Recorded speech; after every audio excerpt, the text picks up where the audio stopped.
एक पाकिस्तान की बड़ी जमात, मकबूल तरीन जमात, 70% उसका वोट बैंक है, उसको सियासत से आउट करने के लिए वो मजालिम किए जा रहे हैं कि जिसकी 76 साल एक मिसाल नहीं मिलती। कोई एक वजीर आज़म बता दें। मरियम नवाज इजहार कर चुकी कि जी मैं पाकिस्तान तब आऊंगा इमरान खान की हुकूमत खत्म होगी। वो हुकूमत 9 अप्रैल 2022 को खत्म कराई गई। 9 अप्रैल को जो इमरान खान की हुकूमत में अगले दिन लोग निकल आए, लोगों ने रिएक्शन दिया कि ये क्या मजाक बनाया कि हम मराई जो वोट का हक है 5 साल बाद एक हमें मिलता है, इस पर डाका मारते हो। पीपल्स पार्टी और पीडीएम की जमात ने अपने आप को ड्राई क्लीन कराया। अब एक लीडर खड़ा हुआ है, नारो नहीं ले रहा। उसकी जमात के खिलाफ आपने तारीख का बदतरीन क्रैकडाउन, कोई बुजुर्ग, कोई औरत, कोई बच्चा, कोई एक लीडर उनका बचा ही नहीं जिसके खिलाफ मुकदमा नहीं दिए। बिस्मिल्लाहिर्रहमानिर्रहीम। मैं हूँ आरिफ हमीद भट्टी, आम शहरी। आज लाहौर से आपको मुख्तलिफ खबरें बताएंगे।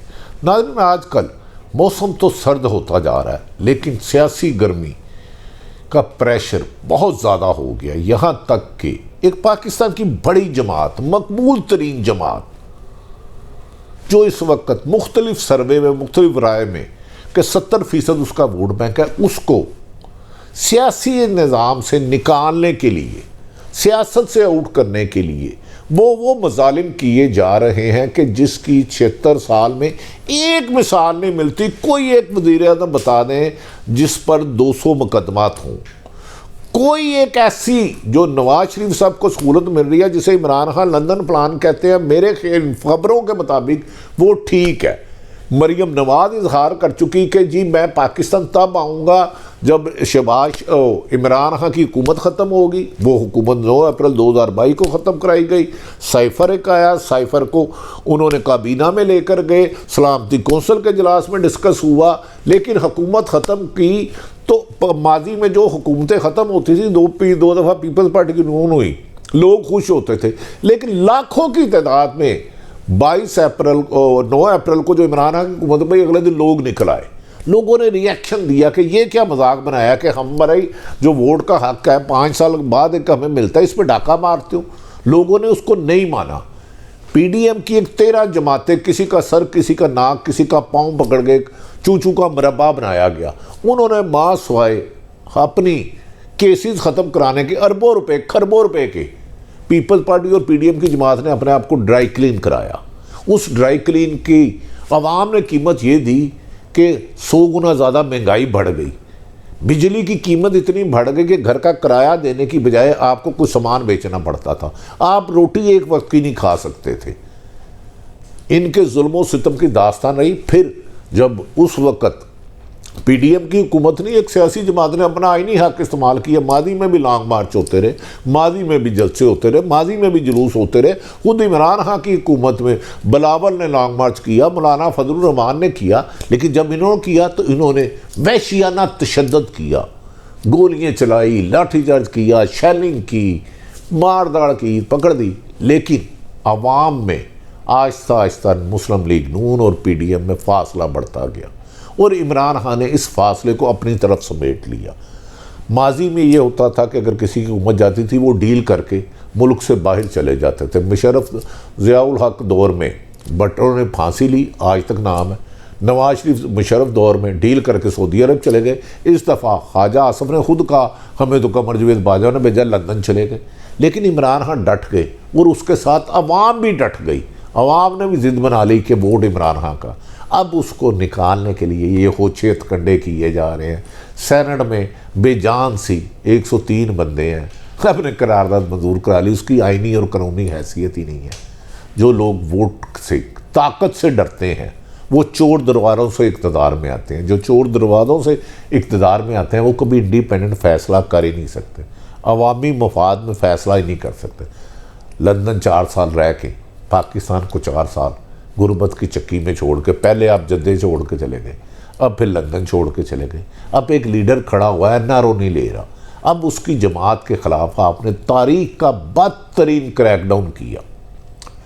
कोई बुजुर्ग, कोई औरत, कोई बच्चा, कोई एक लीडर उनका बचा ही नहीं जिसके खिलाफ मुकदमा नहीं दिए। लेकिन इसमें क्या लिया आपने? पीडीएम ने क्या लिया?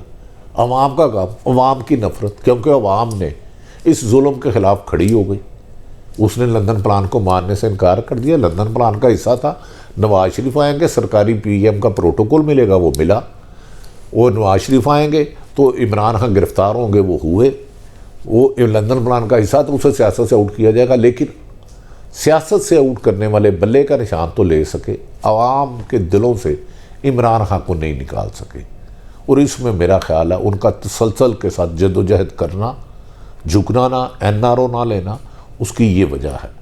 तो माजी में से अब शायद पुराने लोग जो बंद कमरों में फ़ैसला करते हैं वो 70 और 80 की दहाई से नहीं निकल रहे। 2024 है, बहुत बदल चुका, अब आपको भी बदलना होगा। बदकिस्मती है अब हमारे सरकारी अदारे किसी ना किसी तरीके से हर काम में इंटरफेरेंस करते हैं।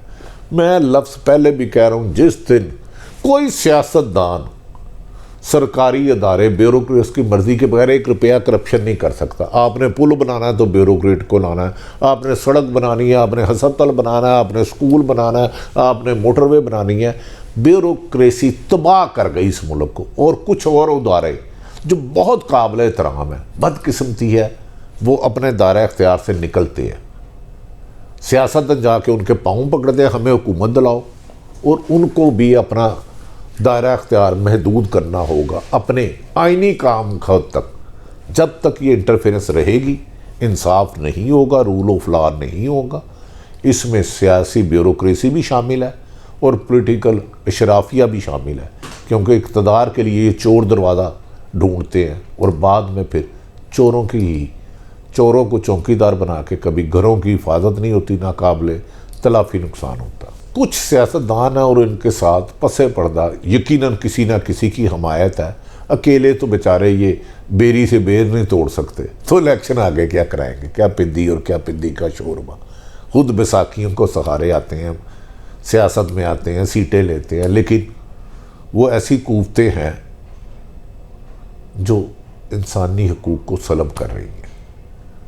उन्हें भी थोड़ा सा अपने दायरे में जाना होगा। मुझे भी बीइंग जर्नलिस्ट अपने दायरे में रहना होगा। जब आप अपने दायरे से निकलते हैं तो किसी का इंटरफेरेंस करते हैं, तो लिहाजा हम सबको मिलके पाकिस्तान को पाकिस्तान कायदे-ए-आज़म का बनाना है, चंद एलीट शराफिया का गुलाम नहीं बनाना जो गुलाम बन चुका है वादी-उल नज़र। ये वो सियासी सूरत हाल है कि जब तक अवाम आप ना उठे, अपने हक के लिए ना उठे, आम शहरी, किसान, मजदूर, ताकतवर, कमज़ोर, याद रख रहे हैं वोट की एक पर्ची एक सुप्रीम कोर्ट के जज की भी उतनी है जितनी एक किसान की, एक मजदूर की, एक रेहड़ीबान की।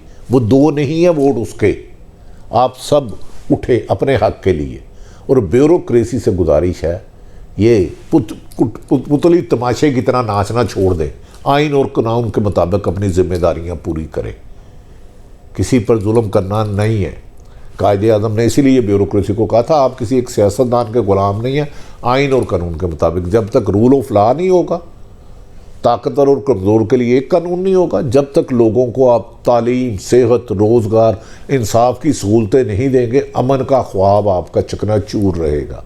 मुल्क को संभालने के लिए हम सब अपना अपना रोल अदा करें। दूध मिलाने में भी पानी ना मिलाएं, साफ़ी भी हरामदा माल ना खान लिफाफे से डन, ब्यूरोक्रेसी भी हलाल खाए, नेकी बदी, हलाल हराम, झूठ सच का फ़र्क देखें, इसी में बेहतरी है। अदरवाइज़ हमारी दास्तान तक ना हो भी दास्तान हो।